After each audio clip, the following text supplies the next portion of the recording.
दोस्तों नमस्कार, आप सभी का स्वागत है आज की इस क्लास में। लास्ट क्लास में आपने क्वेश्चन नंबर 30 तक पढ़ लिया था, उसका रिवीजन भी आपको करा दिया गया था। प्रश्न संख्या 31 से स्टार्ट करते हैं। ये प्रश्न किसी भी आप ऐसे कॉम्पिटेटिव एग्जाम की तैयारी कर रहे हो जिसमें सामान्य अध्ययन से प्रश्न आते हैं, 30 क्वेश्चन फिर से आपको कराए जाएंगे और चेक करिए कि आपको कितनी जानकारी 30 प्रश्नों में आपके कितने प्रश्न पहली बार में सही हो पाते हैं। पहला प्रश्न आपके सामने, मंदारिन का अर्थ क्या नहीं होता है? यह चीन के शहर का नाम है, यह चीन की एक भाषा है, यह चीन की एक जनजाति है, विश्व में सबसे अधिक बोले जाने वाली भाषा है। मंदारिन के बारे में दिए गए विकल्पों के हिसाब से आपको कौन सा विकल्प सही लग रहा है ये तो आप पहचान लेंगे, लेकिन क्या सही नहीं है ये आपको बताना है। तो क्वेश्चन नंबर 31, देखिए भाषा भी है ये, ठीक है, भाषा भी है और शहर का नाम भी है चीन के, ये तीनों बातें सही हैं, लेकिन ये विश्व में सबसे ज्यादा बोले जाने वाली भाषा नहीं है। तो ये आंसर इसका होगा ऑप्शन नंबर डी, क्योंकि पूछा जा रहा था क्या सही नहीं है। अगला प्रश्न देखिएगा, पृथ्वी की घूर्णन गति उच्चतम कब होती है? उत्तरी ध्रुव के साथ, मकर रेखा के साथ, उत्तरी ध्रुव के वृत्त के साथ, या फिर भूमध्य रेखा के साथ। क्वेश्चन नंबर 32 आपके सामने। तो पृथ्वी की घूर्णन गति सबसे ज्यादा होती है भूमध्य रेखा के साथ, आंसर होगा ऑप्शन नंबर डी के साथ। अगला प्रश्न देखिएगा, भूपर्पटी में निम्न में से किसकी सबसे ज्यादा प्रचुरता होती है? कार्बन, लोहा, सिलिका या फिर कैल्शियम। क्वेश्चन नंबर 33 आपके सामने। तो सिलिका सबसे ज्यादा मात्रा में भूपर्पटी में पाया जाता है, आंसर जाएगा ऑप्शन नंबर सी के साथ। अगला प्रश्न देखिएगा, क्वेश्चन नंबर 34। और भूपर्पटी तो आप जानते ही होंगे किसको कहते हैं, भूपर्पटी। जल्दी से बताइए, जितने भी लोग लाइव देख रहे हैं इस क्लास को उन सभी लोगों को नमस्कार,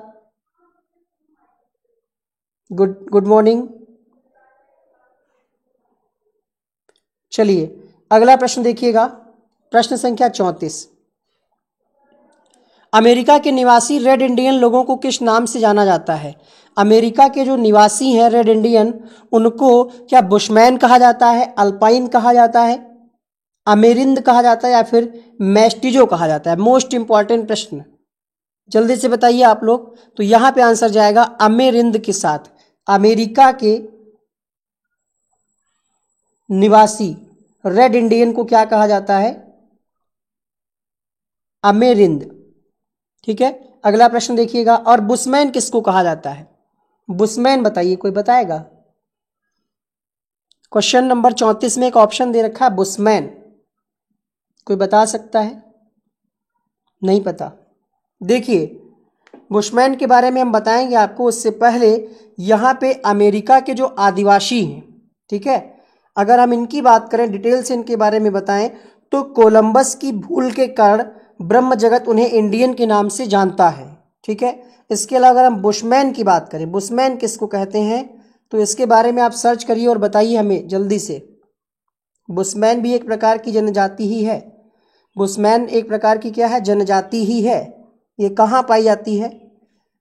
बुशमैन और सान, ये जो है अफ्रीका के कालाहारी मरुस्थल में पाई जाती है, ठीक है। कहाँ? अफ्रीका के कालाहारी मरुस्थल में ये पाई जाती है। अगला प्रश्न देखिएगा, ठीक है, यहां पे इसका आंसर जाएगा ऑप्शन नंबर सी के साथ, अमेरिंद के साथ। अगला प्रश्न देखिए, क्वेश्चन नंबर 35। पृथ्वी तल पर आयरन तथा ऑक्सीजन के बाद कौन सा तत्व पाया गया? नाइट्रोजन, एल्यूमिनियम, सिलिकॉन, जस्ता।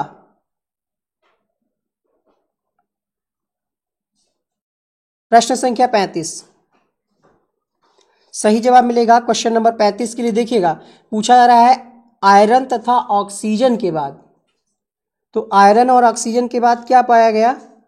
सिलिकॉन। आंसर होगा यहां पे ऑप्शन नंबर सी। 10वीं पंचवर्षीय योजना किस अवधि से संबंधित है? 10वीं पंचवर्षीय योजना किस अवधि से संबंधित है?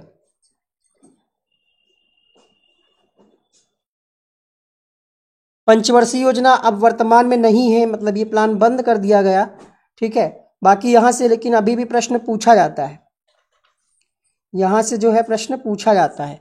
अगर हम पहली पंचवर्षीय योजना के बारे में हम आपको बताएं तो पहली पंचवर्षीय योजना आई थी 1951 से 1956 और ये हैरोड डोमर मॉडल पर आधारित थी।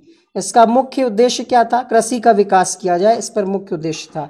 फिर दूसरी आई 1956 से 1961। अब यहाँ पे 10वीं पूछ रहा है तो हम आपको डायरेक्ट 10वीं बताते हैं। 10वीं जो आई है वो आई है दिए गए विकल्पों के हिसाब से आप किसके साथ जाएंगे? 2001 4 5, 2001 5 6। देखिए 8वीं रही है 1992 से 1997 और 9वीं रही है 1997 से 2002। 10वीं जो योजना रही है वो 2002 से 2007 तक। तो 7 वाला ऑप्शन कौन सा है? यहाँ पे ऑप्शन नंबर सी। इसका उद्देश्य क्या था?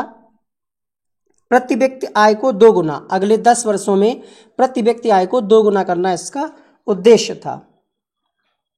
ठीक है, अगला प्रश्न देखिए। सरकार ने इन योजनाओं को बंद कर दिया है लेकिन इनका योगदान बहुत है विकास में। भारत की जनसंख्या वृद्धि को निम्न रूप में विशिष्टीकृत किया गया है: मृत्यु दर में वृद्धि, पुरुषों के अनुपात में वृद्धि, विकास दर में वृद्धि या फिर बच्चों व वृद्धों की संख्या में वृद्धि। प्रश्न संख्या 37 और यहां पे आंसर जाएगा बच्चों और वृद्धों की संख्या में वृद्धि। अगला प्रश्न देखिए, आर्थिक समस्याएं मुख्यतः किसके कारण उत्पन्न होती हैं? आर्थिक समस्या के लिए मेन रूप से मतलब मुख्य रूप से क्या जिम्मेदार है? तो बेरोजगारी तो है जिम्मेदार, लेकिन बाद में। पहले क्या है? जनसंख्या। जनसंख्या अगर कम होगी तो रोजगार मिलेगा। भाई हमारे पास 10 सीटें हैं और प्रत्येक सीट पे पता लगे 2000 दावेदार हैं या 20,000 दावेदार हैं, ऐसी वैकेंसी आती हैं। क्यों आती हैं? क्योंकि जनसंख्या ज्यादा है। तो यहाँ पे ए ऑप्शन सही होगा। बियर तथा बुल शब्दों का प्रयोग किस क्षेत्र में होता है? चिड़ियाघर, कृषि, शेयर बाजार, पशुपालन। क्वेश्चन नंबर 39 आपके सामने। तो शेयर बाजार में बियर और बुल शब्द का प्रयोग होता है। ऑप्शन नंबर सी इसका सही होगा। प्रश्न संख्या 40, भारत के किस क्षेत्र में कार्य करने वाले लोगों की संख्या अधिकतम है? प्राथमिक सेक्टर, द्वितीयक सेक्टर, तृतीयक सेक्टर या फिर इनमें से कोई नहीं। प्रश्न संख्या 40,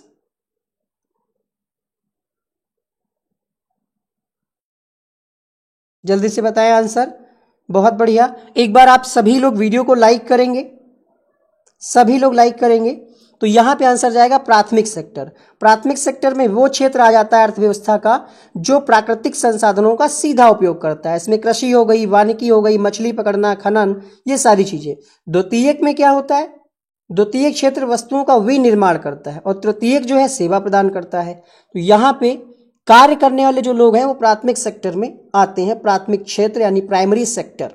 ठीक है, ये अर्थव्यवस्था से प्रश्न है यहाँ पे। प्राथमिक क्षेत्र जैसे कृषि हो गया, वानिकी हो गया। द्वितीयक में आ जाएगा निर्माण, जैसे भवन हो गया, कपड़ा निर्माण हो गया। तृतीयक में आपका आ जाएगा जो सर्विस है, बैंक, बीमा, व्यापार, परिवहन, ये सर्विस में आ जाता है। ठीक है, अगला प्रश्न देखिए। प्रश्न संख्या 41, ग्रामीण विद्युतीकरण निगम की स्थापना कब की गई? ग्रामीण विद्युतीकरण निगम की स्थापना कब की गई?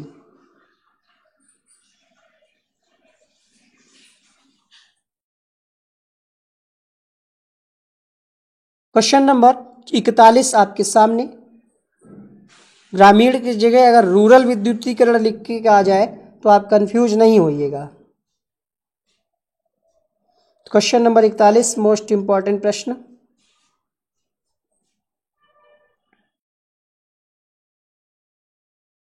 हाँ, कुछ लोगों का आंसर यहाँ पे गलत होता हुआ तो आंसर जाएगा 1969 ईस्वी में। अगला प्रश्न देखिए, कोटा क्या है?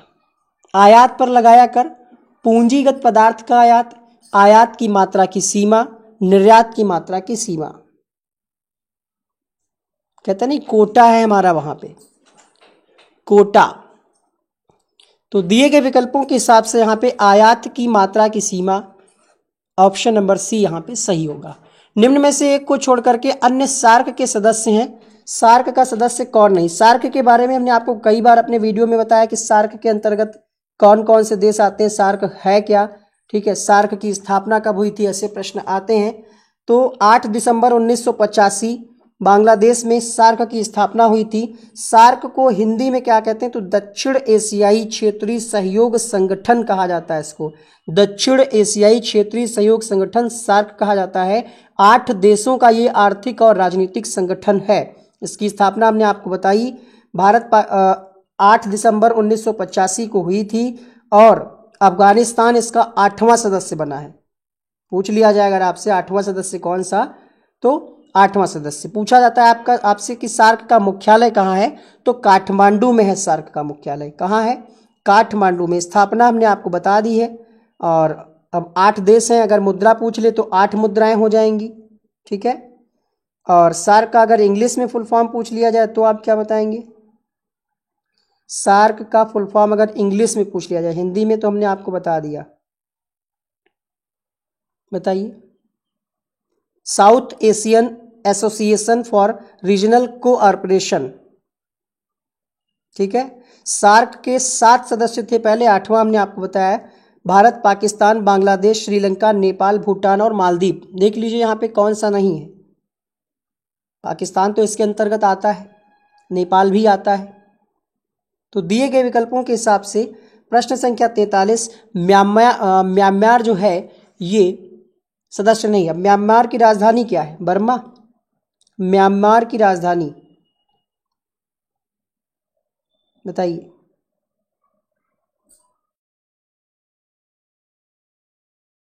बिल्कुल सही। ठीक है, म्यांमार की राजधानी जो है बर्मा है। अगला प्रश्न देखिएगा। प्राचीन राजधानी मांडले थी। ठीक है, प्राचीन राजधानी क्या है? मांडले।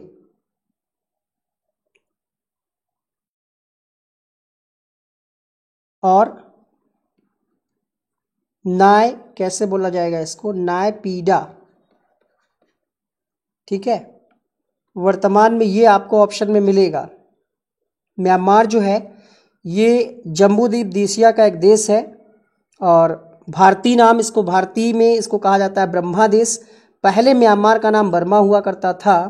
और बता दें आपको, इसकी राजधानी की बात करें तो नाया पीडा। ऑप्शन में अगर आपको मिलेगा तो आप यही लगाएंगे, नाया पीडा। और सबसे बड़ा देश की भूतपूर्व राजधानी यांगून है, जिसे पहले रंगून के नाम से जाना जाता था। तो ध्यान रखिएगा। अगला प्रश्न देखिए, क्वेश्चन नंबर 44। व्यावसायिक बैंक सामान्यतः ब्याज नहीं देते हैं। किस पर ब्याज नहीं देते हैं? बचत यानी सेविंग अकाउंट, चालू यानी करंट, सावधि जमा, आवर्ती जमा।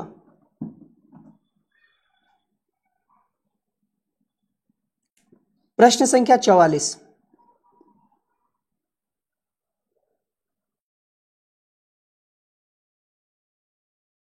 तो जो करंट अकाउंट होता है उस पर ब्याज नहीं मिलता है। ठीक है, म्यांमार की राजधानी ध्यान रखिएगा, कंफ्यूज नहीं होना है आपको। म्यांमार की राजधानी क्या है? नायपीडा।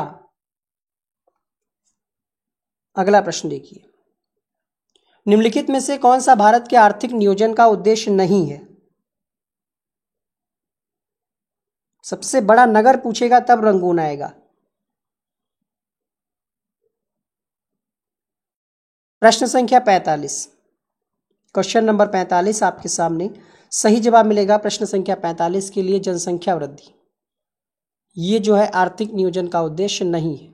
भारत की राष्ट्रीय आय का सबसे बड़ा भाग निम्न से प्राप्त होता है। सबसे ज्यादा राष्ट्रीय आय भारत को कहाँ से मिलती है? तो सेक्टर के बारे में हमने आपको अभी भी जस्ट बताया था। अगर आप लेट में जुड़े हैं क्लास में, ठीक है, तो आप इसको एक बार बैक करके देख लीजिएगा, वीडियो अपलोड हो जाएगा तब देख लीजिएगा। प्रश्न संख्या 46 के लिए आंसर कीजिएगा फटाफट से। बिल्कुल सही जवाब है यहाँ पे, सबसे बड़ा भाग प्राथमिक, द्वितीयक, तृतीयक किससे प्राप्त होता है? भारत की राष्ट्रीय आय। जल्दी से बताइएगा।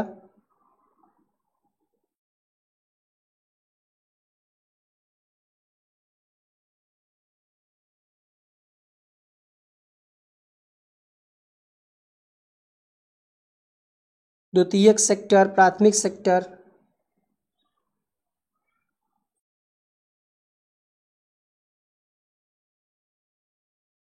यहाँ पे जो ऑप्शन दिया है इस हिसाब से तो यहाँ पे जाएगा ऑप्शन नंबर सी के साथ, इनमें से कोई नहीं। अगला प्रश्न देखिएगा, 2011 की जनगणना के अनुसार भारत की कुल जनसंख्या कितनी है?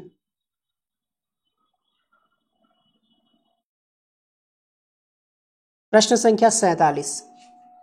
2001 है, सॉरी 2001 की जो जनगणना हुई थी उसके हिसाब से भारत की जनसंख्या 102.8 करोड़, और अभी कितनी है आप अंदाजा लगा सकते हैं कितना हम लोग तरक्की कर गए हैं जनसंख्या के मामले में।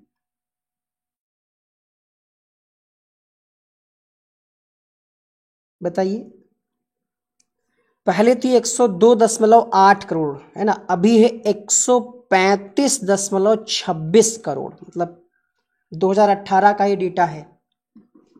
ठीक है, इतना हम लोग आगे आ चुके हैं। अगला प्रश्न देखिएगा, प्रश्न संख्या 48। सन 1969 में कितने प्रमुख बैंकों का राष्ट्रीयकरण हुआ था?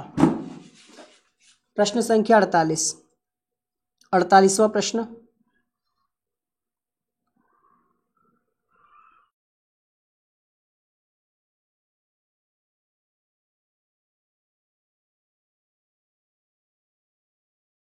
क्वेश्चन नंबर 48 आपके सामने, और 1969 में जो राष्ट्रीयकरण हुआ था बैंकों का, उसमें 14 बैंक थे। आंसर आएगा ऑप्शन नंबर ए के साथ।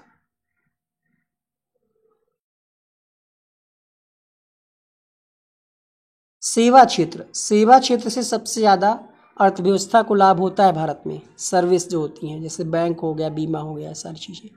भारत के किस राज्य में 2001 की जनगणना के अनुसार महिला साक्षरता की दर अल्पतम है, कम है?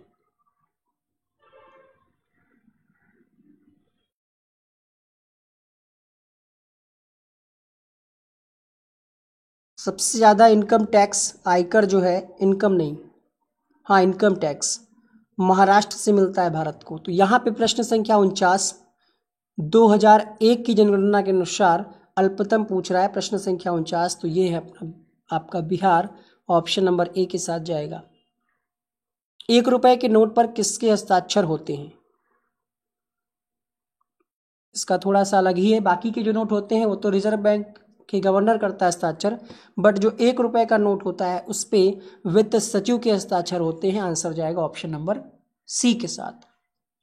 और आरबीआई की स्थापना आप जल्दी से कमेंट करिए कब हुई थी। लगातार बढ़ती कीमतों की प्रक्रिया क्या कहलाती है? लगातार बढ़ती कीमतों की प्रक्रिया क्या कहलाती है? अति उत्पादन, मंदी, कीमत विभेद, मुद्रास्फीति। प्रश्न संख्या 51। तो मुद्रास्फीति कहा जाता है जब लगातार कीमतें बढ़ रही हों।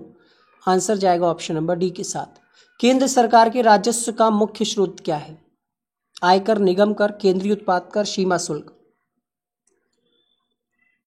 निगम कर मुख्य स्रोत है। आंसर होगा यहाँ पे दिए गए विकल्पों के हिसाब से ऑप्शन नंबर बी। अंतर्राष्ट्रीय व्यापार का उद्देश्य क्या है? अंतर्राष्ट्रीय समझ विकसित करना, राष्ट्रीय आय बढ़ाना, भुगतान में असंतुलन सही करना, निर्यात को प्रोत्साहन। International business. क्वेश्चन नंबर 53 आपके सामने। आंसर होगा यहाँ पे राष्ट्रीय आय बढ़ाना, अर्थात ऑप्शन नंबर बी के साथ। अगला प्रश्न देखिएगा, अर्थशास्त्र में ग्रेशम का नियम किससे संबंधित है? माल और सेवाओं का वितरण, मुद्रा संचालन, मांग और पूर्ति, उपभोग और आपूर्ति। क्वेश्चन नंबर 54 आपके सामने। तो ये मुद्रा संचालन से संबंध है आपका, ग्रीष्म का नियम का। ऑप्शन नंबर बी यहाँ पे सही होगा। औद्योगिक क्रांति से क्या आया? पूंजीवाद, आधुनिक युग, प्रज्ञात्मक क्रांति या फिर फासिज्म। तो औद्योगिक क्रांति के फलस्वरूप पूंजीवाद का उदय हुआ। आंसर जाएगा ऑप्शन नंबर ए के साथ। विक्रेता बाजार ऐसी स्थिति है जहां वस्तुएं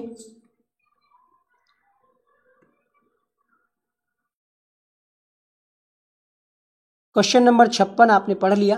तो यहां पे आंसर जाएगा मांग पूर्ति से अधिक होती है। डिमांड जो है वो पूर्ति से अधिक होती है। विक्रेता बाजार, भाई आप मार्केट में जाते हैं, है ना, तो वहां पे जो चीज़ आप डिमांड करते हैं हर चीज़ नहीं मिलती है। मांग क्या है? पूर्ति से अधिक होती है।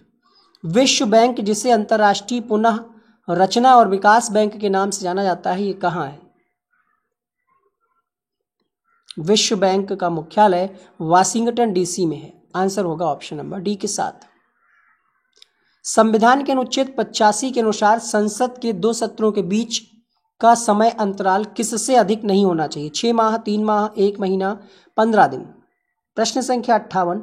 तो 6 माह से अधिक नहीं होना चाहिए। आंसर जाएगा ऑप्शन नंबर ए के साथ। भारत की संसद में सत्र के दौरान शून्यकाल की अधिकतम अवधि कितनी निर्धारित की गई है? शून्यकाल 1 घंटा। अगला प्रश्न देखिए, लोकसभा के निर्वाचन के लिए न्यूनतम आयु कितनी है? तो ये उत्तर आपको करना है कमेंट बॉक्स में, सबको पता होगा। और अभी रिवीजन हम कराएंगे। प्रश्न संख्या 61 है यहाँ पे, राज्यसभा की सदस्यता के लिए न्यूनतम उम्र सीमा कितनी है? प्रश्न संख्या 61। तो यहाँ पे इसका आंसर जाएगा, जल्दी से बताइएगा, 61 के लिए आंसर जाएगा 30 वर्ष। 60 का उत्तर आप कमेंट बॉक्स में जरूर लिखिएगा। सबका कमेंट चेक करेंगे और सभी के कमेंट्स का रिप्लाई भी करते हैं। अब जो है क्या करते हैं, हम आपके सभी प्रश्नों का एक बार फास्ट रिवीजन करा देते हैं। जो आपने क्वेश्चन नंबर 31 से आपने पढ़ रखा है उनका फास्ट रिवीजन कराते हैं, जैसे आपने कल की क्लास में किया था, ताकि आपको जो प्रश्न पहली बार में गलत हुए थे वो क्या हो, याद हो जाएं। ठीक है, तो चलिए लगाते हैं प्रश्न संख्या 31। तब तक आप लोग इस वीडियो को शेयर कर दीजिएगा, ज़्यादा से ज़्यादा लोगों तक पहुंचाइए। संख्या 40, 45, 50 तक ही रहती है। आप लोग शेयर नहीं करते क्या? करते भी होंगे तो अभी लोग सो रहे हैं ना। अभी जब एग्ज़ाम की डेट आएगी, फॉर्म भरेंगे, तब तैयारी शुरू करेंगे। तो यहाँ पे हम शुरू करते हैं प्रश्न संख्या 31 से फास्ट रिवीजन। आपको सिर्फ 5 सेकंड दिया जाएगा और आंसर बता दिया जाएगा। तो जल्दी से आप लोग आंसर देना स्टार्ट करिए। पहले का आंसर गया यहाँ पे 31 का आंसर जाएगा ऑप्शन नंबर डी। अगला देखिए,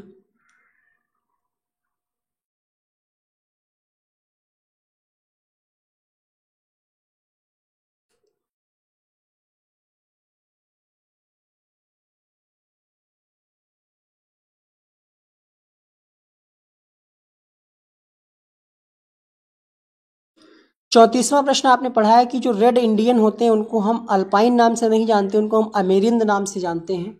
और अगले प्रश्न की अगर हम बात करें, ऑक्सीजन यानी आयरन और ऑक्सीजन के बाद कौन सा तत्व आया?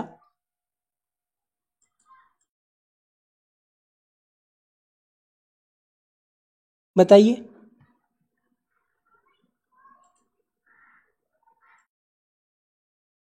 Question number 35। ठीक है, अभी बिल्कुल फुल दिख रहा होगा।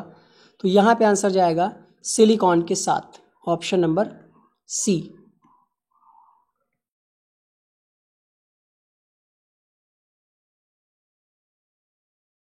प्रश्न संख्या 36, 2002 से 2007।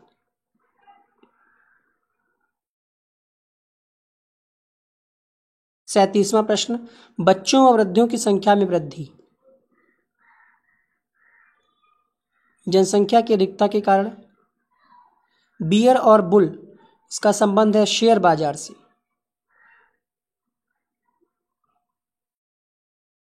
प्राथमिक सेक्टर में सबसे ज्यादा कार्य करने वाले लोग। 1969 में ग्रामीण विद्युतीकरण निगम की स्थापना हुई। कोटा क्या है? तो आयात की मात्रा की सीमा को कोटा कहा गया। सार्क का सदस्य म्यांमार नहीं है। करंट अकाउंट पे कोई ब्याज नहीं मिलता बैंक में।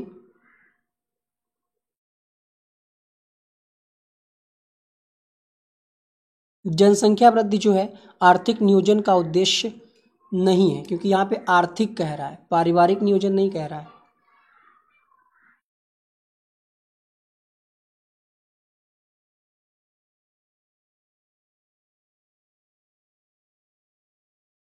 - 2001 में जनसंख्या थी 102.8 करोड़।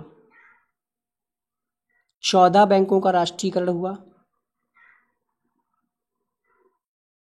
बिहार 2001 के अनुसार। वित्त सचिव, मुद्रास्फीति, निगम कर,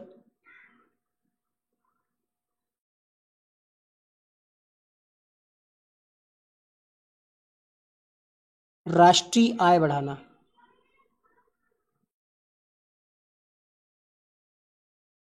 मुद्रा संचालन,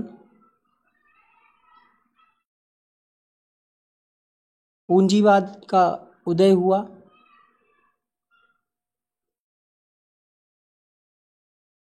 पूर्ति मांग से अधिक होती, सॉरी, मांग पूर्ति से अधिक होती है। डिमांड जो है वो पूर्ति से ज़्यादा होती है। विश्व बैंक वाशिंगटन डीसी, 6 महीने का अंतराल नहीं होना चाहिए, 6 महीने से अधिक का अंतराल नहीं होना चाहिए। शून्यकाल 1 घंटा। अब इसका उत्तर आपको कमेंट बॉक्स में लिखना है। लोकसभा के लिए न्यूनतम, राज्यसभा के लिए हमने आपको बता दिया 30 वर्ष और 6 वर्ष का कार्यकाल रहता है। तो 30 में क्या स्कोर रहा, आप लोग बिल्कुल भी कमेंट नहीं करते हैं। तो लाइव में नहीं, आप वीडियो जब अपलोड हो जाता है तब आप कमेंट करके बताइएगा।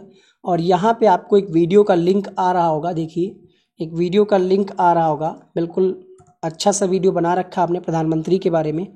यहाँ पे आ रहा होगा, एक यहाँ पे आ रहा होगा, तो उसको क्लिक करके देखिएगा। और यहाँ पे एक लोगो बन करके आ रहा होगा एग्जाम लवर का, उसको आप क्लिक करिए और चैनल को सब्सक्राइब करके बेल आइकन को ऑन कर लीजिएगा। इस क्लास से जुड़ने के लिए बहुत बहुत शुक्रिया। Thank you so much. Love you all.